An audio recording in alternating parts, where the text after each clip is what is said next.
अस्सलाम वालेकुम। मेरे सामने वाले घर में मजदूर काम कर रहे थे। एक मजदूर मेरे दरवाजे पर पानी लेने के लिए आया। उसकी नजरें मुझे कुछ अजीब सी महसूस हुई। मैं जैसे ही उसके लिए पानी लेने अंदर आई, वो भी मेरे पीछे अंदर चला आया और उस वक्त मेरी जान निकल गई जब उसने मेरे अकेलेपन का फायदा उठाते हुए अचानक ही अपनी मैं सारा सारा दिन दुपट्टे से बेनियाज खिड़की में खड़ी सामने वाले घर की तामीर देखती। मुझे घरों के नक्शों में बड़ी दिलचस्पी थी।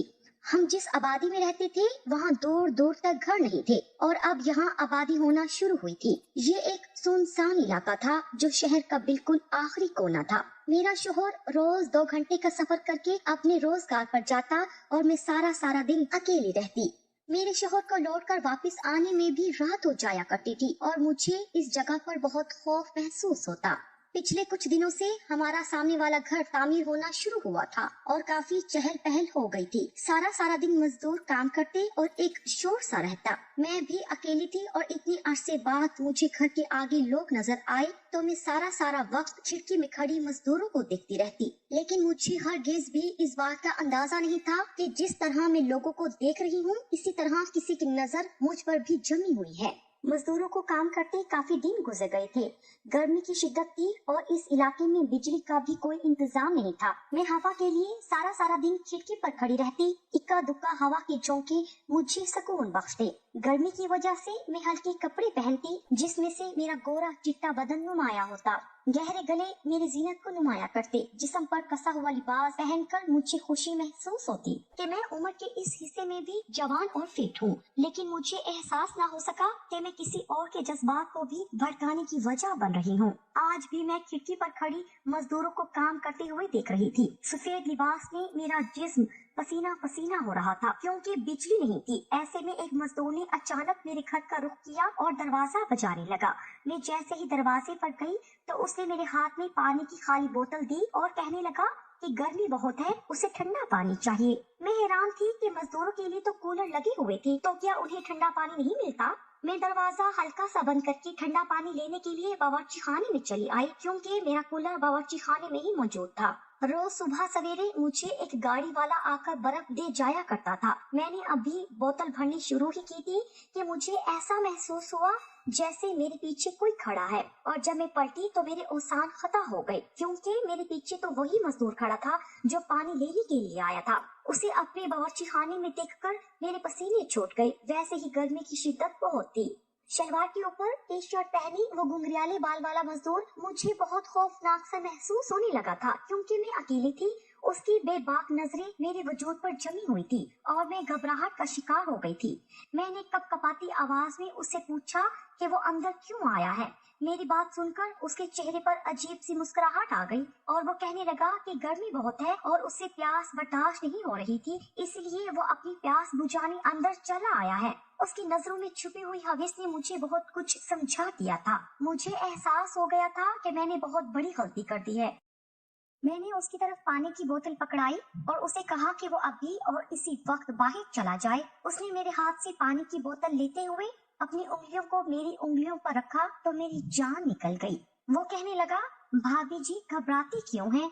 मैं कोई गैर तो नहीं? पिछले इतने दिनों से आप मुस्तकिल मुझे देख रही हैं और मैं भी रोज आपको देखता हूँ। आप बहुत खूबसूरत हैं। आपके वजूद से मेरी नजर नहीं हटी।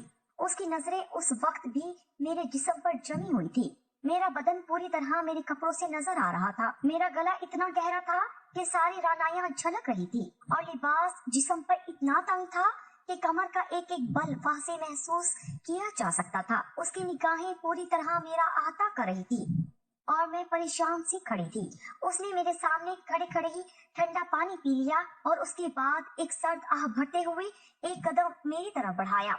मैं जल्दी से 2 कदम पीछे हटी लेकिन बावर्ची खाने की दीवार आ गई थी। वो आहिस्ता आहिस्ता चलता हुआ मेरे बहुत करीब आ गया और मेरी सांसों में सांस डालकर कहने लगा कि वो रोज ही मुझे देखता है और मैं उसके दिल पर बिजलियां गिराती हूँ।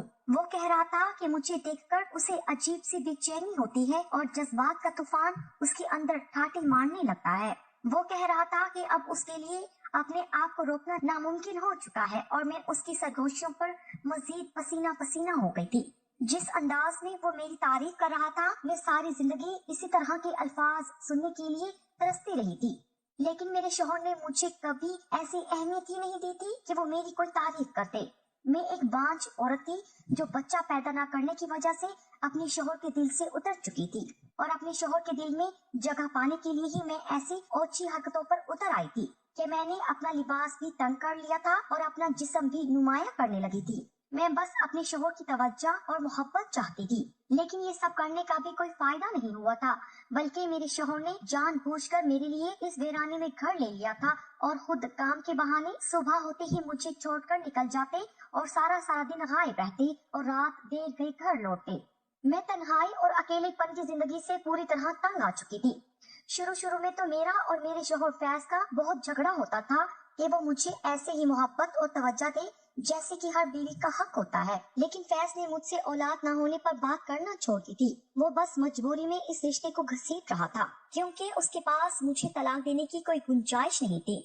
अगर वो मुझे छोड़ देता तो उसके हाथ से वो कारोबार भी चला जाता जो मेरे बाप ने मेरी शादी पर उसे सेट करवा कर दिया था। वो शहर में मेरे बाप के पैसे पर अयाशी कर रहा था और मुझे इस वीराने में छोड़कर भूल गया था।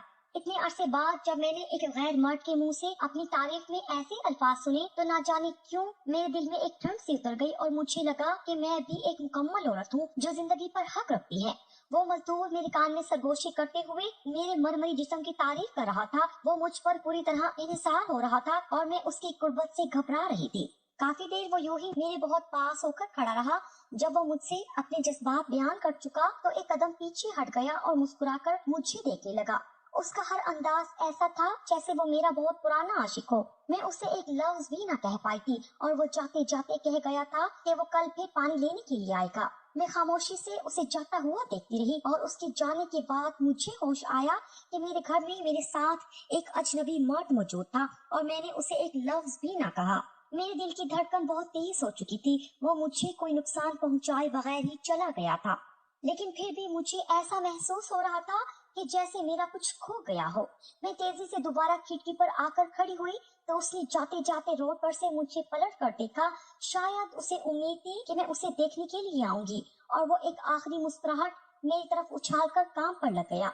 उसकी मधुर आवाज की सरगोशियां सारा दिन मेरे कानों में गूंजती रही और मैं कई घंटे आईने में खड़े होकर अपने सरापे को देखती रही। मेरा जिस्म आज भी जवानी की जोबन दिखा रहा था। मेरे शौहर ने तो अरसा हुआ मुझे नजर भर कर भी न देखा था और इसीलिए मैंने खुद को आईने में देखना छोड़ दिया था। लेकिन आज मुझे एहसास हुआ था कि मेरे अंदर की औरत अभी भी जिंदा है। मेरे दिल में भी आज बहुत से जज्बात जन्म ले चुके थे और मेरा भी दिल चाह रहा था कि कोई मुझ पर पूरी तरह बरस जाए। मैं भी कई सालों की प्यासी थी और अब सैराब होने की ख्वाहिश मेरे अंदर सर उठाने लगी थी। रात जब मेरा शौहर फैज घर लौटा तो हमेशा की तरह आज भी उसका रवैया बहुत रूखा था। वो खाना भी शहर से ही खा कर आता था। उसने बस सोने के लिए इस घर को खरीद रखा था। मैं दिन वाली बात को भुलाकर फैज पर अपने जज्बात लुटाना चाहती थी। मैं बहुत खूबसूरत सी नाइटी पहने फैज के करीब गई तो उसने एक अजीब सी नजर मुझ पर डाली और कहने लगा कि वो बहुत थका हुआ है और सोना चाहता है। मैंने फैज से कहा कि मैं बहुत अरसा से अपने जज्बात को काबू में किए हुए हूँ, लेकिन अब मेरा दिल चाहता है कि कोई मेरी भी ख्वाहिश को पूरा करे। और तुम मेरे शौहर हो तो मुझसे मोहब्बत नहीं करोगे तो मैं किसकी तरफ देखूंगी। मेरी बात सुनकर फैज कहने लगे कि सारा दिन फारिग बैठे बैठे तुम्हारे दिमाग में अजीब सी बातें समा जाती हैं। बेहतर ये है कि तुम घर में काम काज की तरफ ध्यान दो। फैज मुझ पर से नजर हटाते हुए करवट बदल कर सो गए और मैं आंसू बहाती कपड़े तब्दील करने के लिए जाने लगी कि जब मेरी नजर आईने में पड़ी और मैं अपने आप को देखकर ही मबहूत रह गई। गोरे चिट्टे बदन पर सुर्ख रंग की नाटी ऐसे गिर रही थी जैसे मैं कोई गुलाब का फूल हूँ। मेरा मुतनासी बदन किसी भी मर्द को बुरी तरह घायल कर सकता था। खुद ब खुद ही मेरे जहन में मजदूर की बातें गूंजने लगी थी। मैंने एक नजर अपने सोए हुए शौहर पर डाली। कुछ आंसू मेरी पलकों के बाढ़ तोड़कर मेरे चेहरे से होते हुए मेरे बदन पर बहने लगी और मैंने खामोशी से जाकर अपना लिबास तब्दील कर लिया। मैं जिसे अपनी जवानी से और अपनी खूबसूरती से जेर करना चाहती थी वो मुझ पर नजर डाले बगैर ही सो गया था। मेरा दिल पूरी तरह टूट चुका था।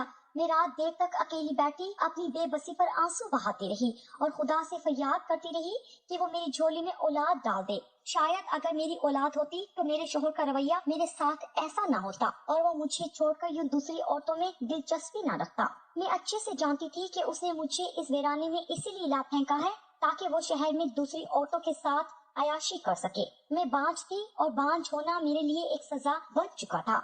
सुबह होते ही मेरा शौहर वापस शहर के लिए निकल गया था और मैं एक दफा फिर इस काल कोठरी में किसी कैदी की तरह बंद थी। यहाँ तो कोई पास पड़ोस भी नहीं था कि मैं कुछ घंटे वहाँ बैठकर वक्त गुजार लेती। अकेले घर में मैं कौन से काम करती कि जिससे मेरा दिन गुजर जाए। मैं फिर से खिड़की पर आकर खड़ी हो गई थी और मजदूरों को देखने लगी थी। अचानक ही मेरी नजर उस मजदूर पर पड़ी जो कल पानी पीने के लिए आया था और दोबारा आने का कह कर गया था।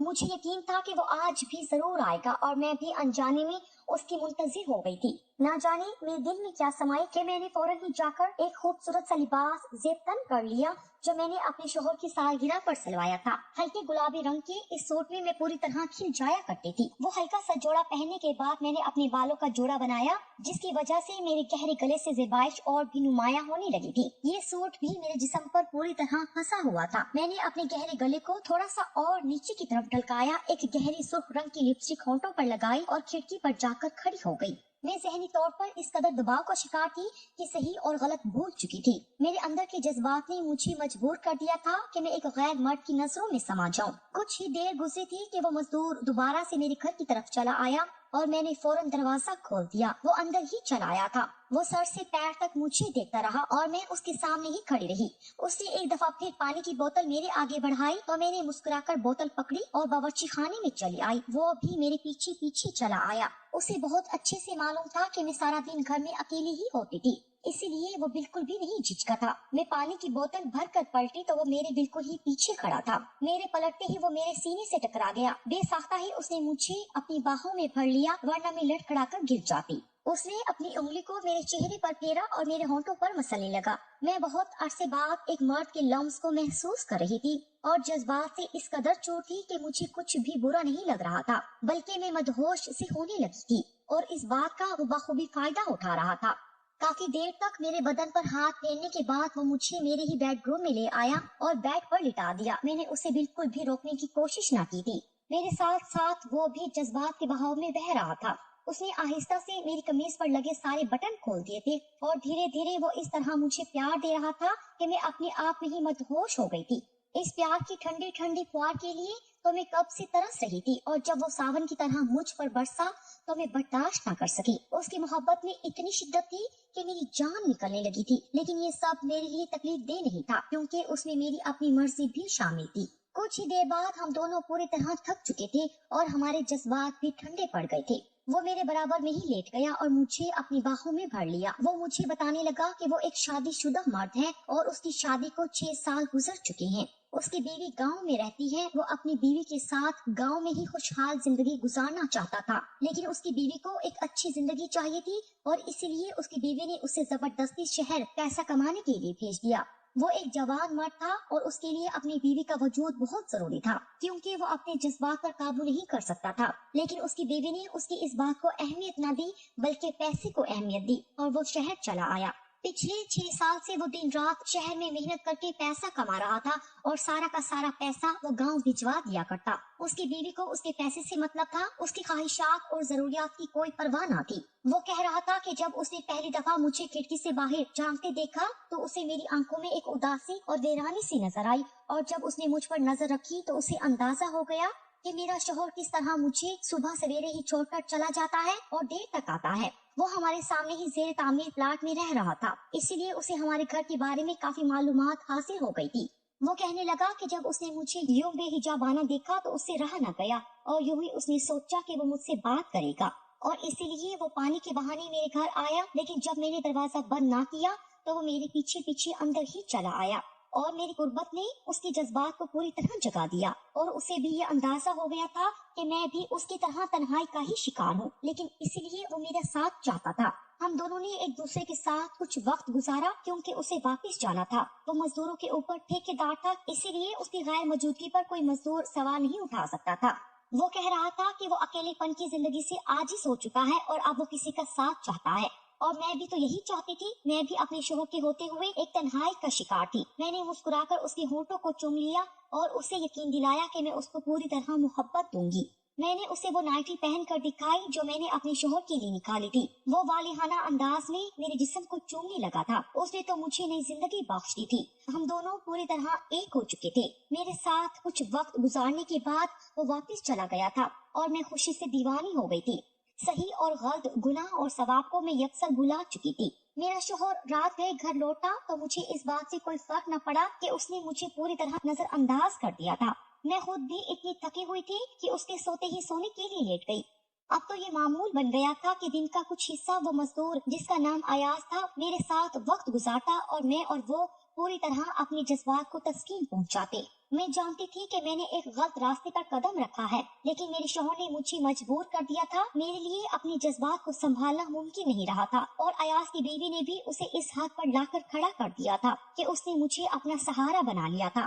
میں نہیں جانتی تھی کہ یہ سلسلہ کب تک ایسے ہی چلنے والا ہے، لیکن میں خوش تھی کیونکہ مجھے اب اکیلے پن کی جنگ نہیں لڑنی پڑتی تھی۔ ایک دن میں اور ایاز بیڈ روم میں موجود تھے کہ جب اچانک ہی میرا شوہر کسی کام سے گھر چلا آیا، اور ایاز کو میرے ساتھ بیڈ روم میں دیکھ کر تو وہ سکتے میں آ گیا۔ اس نے مجھے فوراً طلاق دے دی، اور مجھے بھی اس سے طلاق لے کر کوئی دکھ نہ ہوا۔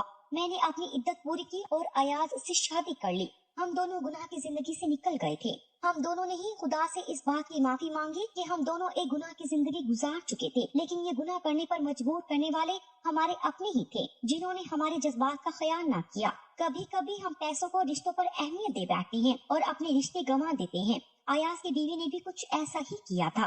میرے شوہر نے اولاد کو اس قدر اہمیت دی تھی کہ انہوں نے مجھے ہی چھوڑ دیا تھا، جبکہ اولاد زندگی کا ایک حصہ ہے، پوری زندگی نہیں، اور جو عورتیں بانجھ ہوتی ہیں اس میں ان کا کوئی قصور نہیں ہوتا۔ آپ لوگ بتائیں، کیا میں نے اور ایاز نے جو کیا اس میں صرف ہمارا ہی قصور تھا؟ کیا ہمارے زندگی کے ساتھیوں کی کوئی غلطی نہیں تھی؟